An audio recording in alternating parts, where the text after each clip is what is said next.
बुझ गई समेट जल सकती है, खिस्टी हरे टोफा से पानी कर सकती है। करना चाहूँगा कि बुझ गई समेट जल सकती है, खिस्टी हरे टोफा से पानी कर सकती है। ए मुसाफिर मायूस न हो और इरादे न बदल, तकदीर किसी वक्त बदल सकती है, तकदीर किसी वक्त बदल सकती है। हेलो दोस्तों, आप सभी का स्वागत है आपके अपने यूट्यूब चैनल SSC नंबर 1 में। दोस्तों मैं हूं सौसप्ता और आज आपकी दोस्तों मैथ की क्लास है और काफ़ी ज़्यादा शानदार क्लास होने वाली है। दोस्तों आज की क्लास में वैसे प्रश्न शामिल किए जो दोस्तों एग्जाम में कई बार पूछा गया है। और दोस्तों आपको पता होना चाहिए कि मैथ में कुछ सेट पढ़ेंगे क्वेश्चन होते हैं जो एग्जाम ओरिएंटेड क्वेश्चन होते हैं, जो बार बार परीक्षा में रिपीट करते हैं। उन्हीं प्रश्नों दोस्तों आज की क्लास में शामिल किए हैं। तो आप सारे प्रश्न दोस्तों बहुत ही तरीके से देखेंगे और समझने का प्रयास करेंगे दोस्तों। तो आइए हम बारी बारी से सभी प्रश्न को सोल्व करते हैं। और आपके सामने ये पहला प्रश्न है। और दोस्तों मैं आपको बता दें, यह प्रश्न दोस्तों एक बार नहीं एग्जाम में कई बार पूछा गया है और मोस्ट इंपोर्टेंट के कैटेगरी में दोस्तों रखे जाने वाले प्रश्न है। प्रश्न क्या है दोस्तों, यहाँ पे सभी लोग ध्यान से पढ़िएगा। दोस्तों प्रश्न है 52/x बराबर √196/289 हो तो x का मान ज्ञात करें। यानी कि दोस्तों हम लोगों से प्रश्न क्या पूछा है, x का मान। तो x कहाँ पे है,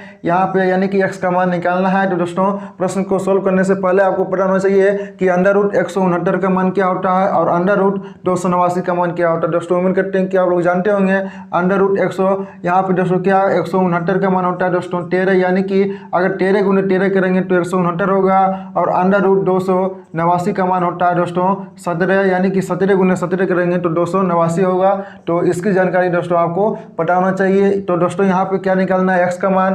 तो यहाँ पे कुछ नहीं करना है दोस्तों, बहुत ही सिंपल है। 52 क्या है, x है। और यहाँ पे दोस्तों √169 का मान क्या होगा, यहाँ पे 13 होगा। और यहाँ पे √289 का मान क्या होगा, 17। तो आपको ज़्यादा कुछ नहीं करना है, यहाँ पे क्रॉस मल्टीप्लाई कर लीजिए। तो 17 यहाँ पे 52 गुने 17 करेंगे, 52 गुने 17 करेंगे। और यहाँ पे दोस्तों अगर यह गुना करें तो 13x होगा। और ये दोस्तों क्या है, ये x गुने में है तो दोस्तों इधर हम ला सकते हैं x बराबर 52 गुने 17 बटे ये 13 गुने है तो दोस्तों यहाँ पे भागे में आ जाएगा। तो यहाँ से कटा लीजिए, 13 चौका 52 हो गया और x का मान आ गया 17 चौका 68 हो गया। यानी कि दोस्तों हमारा x का मान क्या आ गया, x का मान आ गया हमारा 68। देखेंगे दोस्तों 68 किस ऑप्शन में है, तो दोस्तों ऑप्शन नंबर बी में हमारा 68 दिया हुआ, यानी कि दोस्तों ऑप्शन नंबर बी हमारा सही आंसर हो जाएगा। दोस्तों उम्मीद करता हूं कि आपको ये प्रश्न बहुत ही तरीके से समझ में आ गया होगा और बहुत ही सिंपल सा प्रश्न था। और दोस्तों कभी भी आपके सामने इस टाइप के प्रश्न आएंगे तो उसे आसानी से सोल्व कर लेंगे दोस्तों। और ये प्रश्न एग्जाम में कई बार पूछा गया और इस टाइप के प्रश्न हमेशा एग्जाम में पूछे जाते हैं। तो दोस्तों चलिए अब अगले प्रश्न की ओर चलते हैं। दोस्तों आपको सामने सेकेंड प्रश्न है और बहुत ही सिंपल प्रश्न दोस्तों। और ऐसे प्रश्न दोस्तों हमेशा एग्जाम में पूछ जाते हैं, आपको ज़्यादा कुछ नहीं करना है। दोस्तों प्रश्न क्या है, प्रश्न को एक बार पढ़ कर समझने का प्रयास कीजिएगा। और दोस्तों ये भी प्रश्न एग्जाम में एक बार नहीं कई बार पूछा गया है। प्रश्न क्या है दोस्तों कि 8, 10 तथा 16 से विभाजित 3 अंकों की सबसे बड़ी संख्या क्या होगी। दोस्तों आपको पता होना चाहिए कि 3 अंकों की सबसे बड़ी संख्या क्या होती है। आप लोग जानते होंगे कि 999 होता है, यानी कि दोस्तों ये 3 अंकों की सबसे बड़ी संख्या है। लेकिन हम लोगों से प्रश्न पूछा क्या है कि 8, 10, 16 से विभाजित 3 अंकों की सबसे बड़ी संख्या। दोस्तों ये विभाजित होना चाहिए, ये तो 3 अंकों की सबसे बड़ी संख्या है। लेकिन हमको यहाँ पे प्रश्न में निकालना क्या है कि वो ऐसी संख्या हो जो यहाँ पे 8, 10 और 16 से विभाजित सबसे बड़ी संख्या। तो दोस्तों उसके लिए हम क्या करना होगा, दोस्तों उसके लिए हमें यहाँ पे करना होगा कि 8, 10 और 16, दोस्तों 16 का एलसीएम निकालना होगा। दोस्तों तो एलसीएम निकालने का तरीका मैंने आपको क्या बताया कि जो सबसे बड़ी संख्या हो उसे गुना कीजिए। यानी कि दोस्तों 16 दूनी 32, देखेंगे क्या ये दोनों संख्याओं से विभाजित है, नहीं है। तो 16 3 या 48 करेंगे तो नहीं होगा। 16 चौका 64 नहीं करेंगे। अगर 80 ले दोस्तों यहाँ पे अगर 16 25 80 करें दोस्तों तो 80 ऐसी संख्या है जो ये तीनों से विभाजित है। दोस्तों तो एलसीएम निकालने का ये तरीका है कि जो सबसे बड़ी संख्या है उसे आप मल्टीप्लाई कीजिए। अगर वो डिवाइड संख्या हो रहा है, यानी कि दोस्तों पहले क्या करेंगे 16 दूनी 32 करेंगे तो 32 देखेंगे क्या ये तीनों संख्या से विभाजित है, नहीं है। दोस्तों अगर हम 80 लेंगे तो ये तीनों संख्या से विभाजित होगा, यानी कि हमारा एलसीएम हो जाएगा 80। अगर दोस्तों नहीं समझे तो आप इस तरीके से इसका जो बेसिक तरीका है दोस्तों 8, 10 और 16 इस तरीके से भी दोस्तों निकाल सकते हैं। 2 से लगाएंगे 4 हो गया, 5 हो गया और यहाँ पे 8 हो गया। फिर यहाँ पे 2 से लगा लीजिए, 2 दूनी 4 हो गया और 5 हो गया और 4 हो गया। यहाँ पे 2 से लग जाएगा, 1 हो गया, 5 हो गया और 2 हो गया। फिर यहाँ पे दोस्तों 2 से लगा लीजिए, 5 हो गया और 1 हो गया। अब यहाँ पे दोस्तों 5 से लगा लीजिए, यानी कि दोस्तों जब तक नीचे 1 नहीं आएगा तब तक हम लगाते रहेंगे। तो दोस्तों यहाँ पे क्या हो गया, 2 गुने 2 गुने 2 गुने 2 गुने 2 1 2 3 4 हो गया और 2 2 4 हो गया दोस्तों, सॉरी यहाँ पे 5 होगा। अब गुना कर लीजिए, 2 दूनी 4 हो गया, 4 दूनी 8 हो गया, 8 दूनी 16 हो गया, 16 25 80 हो गया। यानी कि दोस्तों इसका जो एलसीएम आया वो क्या आया, 80 आया। और दोस्तों डायरेक्ट अगर एलसीएम निकालें तो भी यहाँ पे 80 आया था। तो दोस्तों उम्मीद करता हूँ कि आपको समझ में आ गया होगा। दोस्तों ये इसका बेसिक तरीका होता है एलसीएम निकालने का। तो दोस्तों उम्मीद करता हूँ कि आपको समझ में आ गया होगा। तो इसे हम हटा देते हैं। और यहाँ पर दोस्तों हम लोगों से प्रश्न पूछा क्या है कि हम लोगों से प्रश्न पूछा है कि 3 अंकों की सबसे बड़ी संख्या चाहिए। तो दोस्तों हम क्या करेंगे, यहाँ पे 80 से भाग करेंगे दोस्तों यहाँ पे 999 में। दोस्तों यहाँ पे सभी लोग ध्यान दीजिएगा, 80 से भाग करेंगे 999 में, तो एक बार में लगा लीजिए ये कितना हो जाएगा दोस्तों, ये 9 हो गया और 1 हो गया और ये दोस्तों 9 हो गया। तो दोस्तों आप 2 बार में लगा लीजिए, 8 दूनी 16 हो गया, यहाँ पे 9 हो गया और 3 हो गया, यहाँ पे कुछ दोस्तों।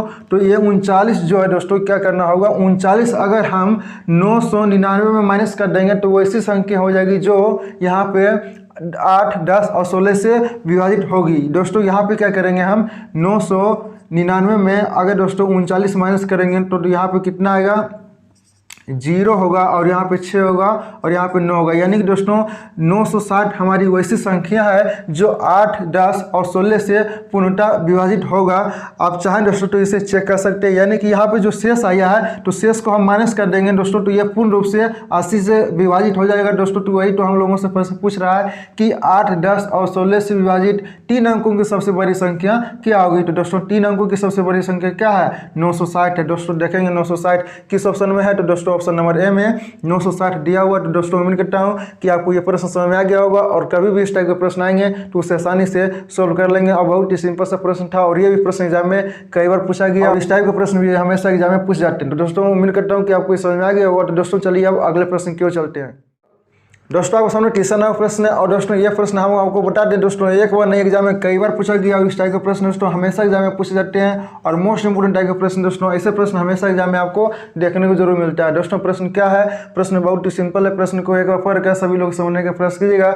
प्रश्न दोस्तों यहाँ पे यदि √2 पे पावर n बराबर 64 हो तो दोस्तों n का मान ज्ञात करें। दोस्तों n कहाँ पे, n यहाँ पे दोस्तों n का मान हमें निकालना है। दोस्तों कभी भी इस टाइप का प्रश्न आए तो उसे हम क्या करेंगे दोस्तों, दोनों पक्षों का स्क्वायर यानी कि वर्ग करेंगे दोस्तों। तो यहाँ पे अगर दोनों पक्षों का दोस्तों अगर वर्ग करेंगे तो यहाँ पे क्या होगा, यहाँ पे सभी लोग ध्यान दीजिएगा। अगर दोस्तों इसे वर्ग करेंगे तो यहाँ पे 2 पे पावर n होगा और अगर यहाँ पे दोस्तों वर्ग करेंगे तो क्या होगा, 64 के पावर यस का होगा। दोस्तों यहाँ तक उम्मीद करते हैं कि आप लोगों को समझ में आ गया होगा। अब क्या करना है दोस्तों कि हमें दोस्तों 2 के फॉर्मेट में लिखना है, यानी कि जो यहाँ पे दोस्तों संख्या रहेगा उसी के फॉर्मेट में हमें यहाँ पे 64 को लिखेंगे दोस्तों। तो यहाँ पे 64 को हम क्या लिख सकते हैं, यहाँ पे सभी लोग ध्यान दीजिएगा, 64 को हम लिख सकते हैं दोस्तों 2 गुने 2 गुने 2 गुने 2 गुने 2, यानी कि 2 पे पावर अगर 6 करेंगे तो दोस्तों क्या होगा, वो 64 के बराबर होगा। सभी लोग समझने का प्रयास कीजिएगा कि 2 दूनी 4 हो गया, 4 दूनी 8 हो गया, 8 दूनी 16 हो गया, 16 दूनी 32 हो गया और 32 दूनी क्या होता है, 64 होता है। यानी कि दोस्तों